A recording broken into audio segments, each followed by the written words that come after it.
Hello everyone and welcome to Red Hot Go, the show where I watch the first 3 episodes of an anime recommended by you and give my first impressions on it. This time by request of Fireclaw, Griffin X, Yuhei Sanohara, and Kogami, I will be giving Kokoro Connect a Red Hot Go. My first impression of the main cast is that a lot of them have rather generic personalities. You've got your tsundere, Inaba, your hypergirl, Nagase, the main guy with the heart of gold, Yagashi, the playboy Aoki, and the fancy girl Kiriyama. Usually simplistic characters are a mark against the show, but in this case I wouldn't have it any other way. Because what I didn't know about Kokoro Connect going in is that it's a body swap story.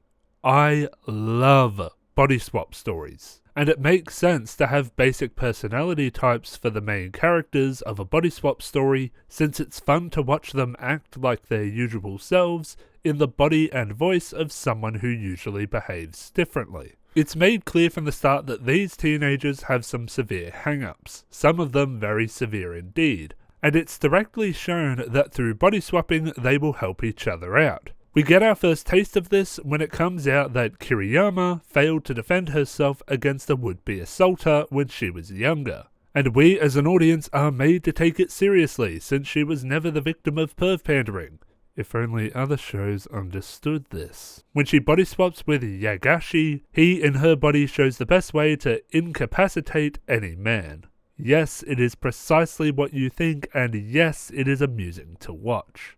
Part of the comedy from this show comes from the fact that none of our characters has any control over the body swapping, when it happens or with whom they switch. Sometimes they'll be mid-conversation with other friends, sometimes they'll be in the process of volunteering for something, and then bam, somewhere and someone else. As much as I love the premise, the execution is very sloppy. The first 3 episodes are rife with long exposition dumps and redundant dialogue. A lot of it is rather lazy too.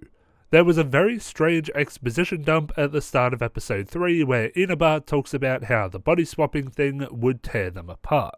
However, at the end of episode 3 she says that the body swapping thing might come with some benefits. And you realise that the show just hastily set her opinion on body swapping so that it could have her experience a paradigm shift by the end of the same episode. In episode 2, the person responsible for the body swapping, Heartseed, comes to them in the body of their teacher and haphazardly explains that they should not try to figure out how this is happening or try to tell anyone. And I guess the main characters just take his word for it? And nothing that happens afterwards within the first 3 episodes has anything to do with what Heartseed said. It feels as though the showrunners could have delayed his introduction and not lost anything. Honestly, it didn't even occur to me to speculate why the body swapping was happening or why they weren't telling anyone about it. Those were parts of the narrative that I subconsciously ignored or justified to enjoy the story, so bringing it up was a little counterintuitive.